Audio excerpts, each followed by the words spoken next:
So I just finished an interview with best-selling author James Rosone. He's an Amazon Top 100 author. He's got well over 25 novels. I've read 2 of them in preparation for this interview.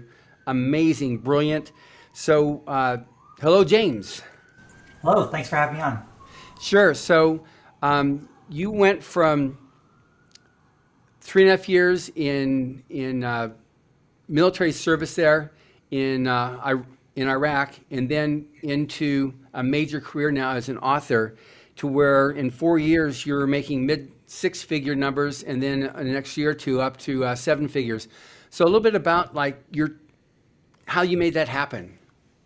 I spent 16 years essentially either in the military or working for the military, and 3.5 years in the war. And you learn a lot from those experiences. And one of the things you really learn is you got to approach writing as a business. It is a business, so develop a plan, develop how you're going to execute that plan, and then move forward with it.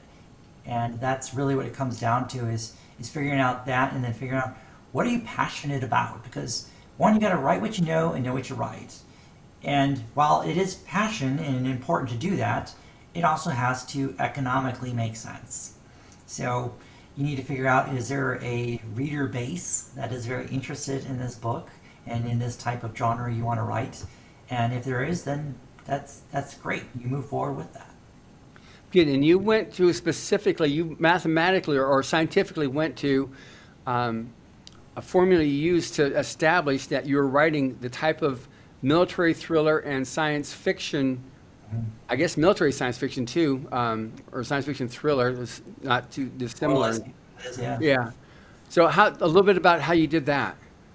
Sure. So when you look at a book, you gotta books are scientific, can be scientifically broken down. There's a reason a book is a bestseller over and over and over again.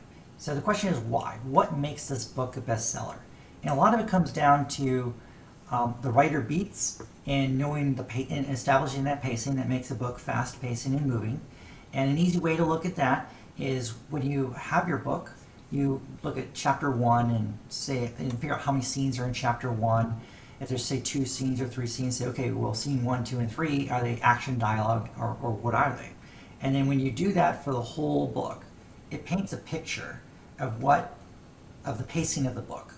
If there's too many dialogues and not enough action, or too many actions and not enough dialogue, you're going to have a problem, because either it's going to be too boring or too fast paced that it can't catch a breath. And so you need to be able to figure out, well, how do we weave that together and engineer this book to sing, to really replicate the process of what has historically led to best-selling books. That's a big part of the process. Great. And the books you're referring to, you're going to see right above this video as you're watching this. And I can guarantee you're not going to miss this interview with James Rosone. So thank you very much, James.